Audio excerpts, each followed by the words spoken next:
You've probably heard the word hypersonic missiles whispered like it's some new monster from a science fiction movie, especially after the Israeli attack on Iran. But what are they really? And why do experts from Washington to Tehran suddenly act like they change everything? Let's slow down and figure this out together.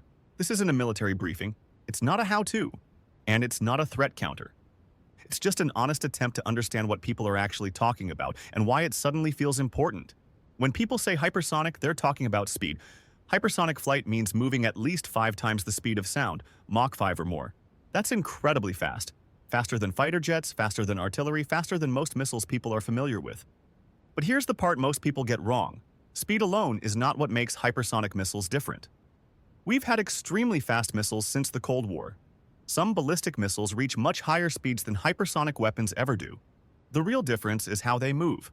Traditional ballistic missiles behave like something thrown into the sky. They rise, follow a predictable arc, and fall toward their target. Even though they're fast, their path is largely predictable. That predictability is what modern missile defense systems are built around.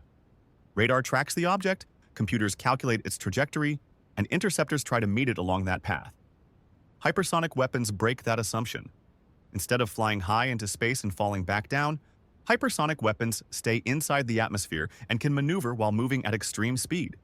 They don't follow a clean arc, they can change direction mid-flight. That unpredictability is what unsettles defense planners, not just the speed itself.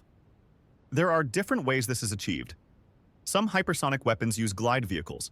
They're launched upward by rockets and then glide across the atmosphere at hypersonic speeds, skipping and maneuvering instead of falling straight down. Others use engines called scramjets, which burn fuel using incoming air while traveling at extreme speed. Both approaches face enormous technical challenges. At those speeds, air friction creates intense heat. Materials have to survive temperatures that can melt steel. Plasma forms around the vehicle, interfering with sensors and communication. Building something that can survive, maneuver, and remain controllable under those conditions is incredibly difficult. That's why developing hypersonic weapons is widely seen as a sign of serious technological maturity. Now, this is where Iran enters the conversation. Iran has publicly stated that it has developed hypersonic missile technology, unveiling systems it calls Fatah and later Fatah 2. These announcements weren't vague or symbolic. They were detailed, repeated, and presented as part of a broader missile program that Iran has been developing for decades under pressure, sanctions, and isolation. From Iran's perspective, these claims make sense. Iran has long invested heavily in missile technology as a form of deterrence, especially because it lacks a large modern air force and faces constant military pressure. Developing advanced missiles is one of the few areas where Iran can realistically challenge stronger adversaries. Now, in Western media, you'll often hear phrases like unverified or experts are skeptical. That language isn't neutral. It reflects who is assumed to be credible by default in global politics. The truth is more nuanced. Independent verification of any country's advanced weapons is always limited. The United States, Russia, China, and Israel also keep critical details classified.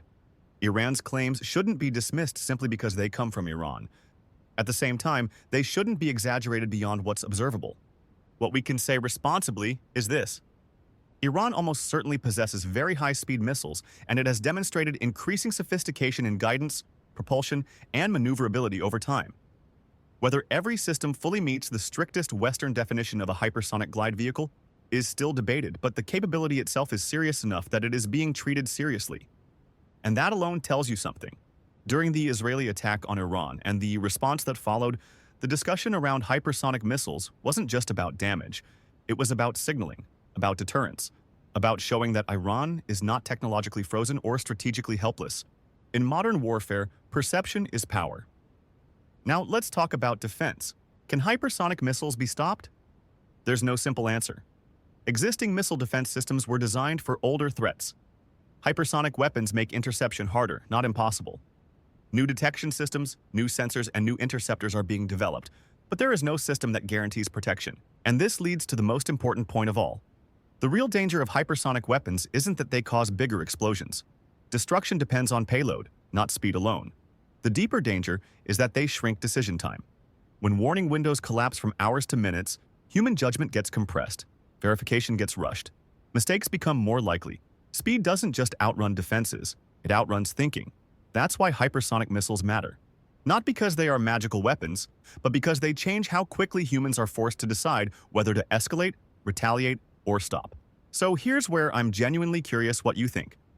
Do you see hypersonic weapons as a stabilizing deterrent that prevents attacks, or as something that makes war more dangerous by reducing time to think? And do you believe Iran's missile claims should be taken seriously, or do you think they're mostly about signaling? I'd really like to hear your take in the comments, because the faster weapons move, the less time humans have to be human. And that's something worth wondering about.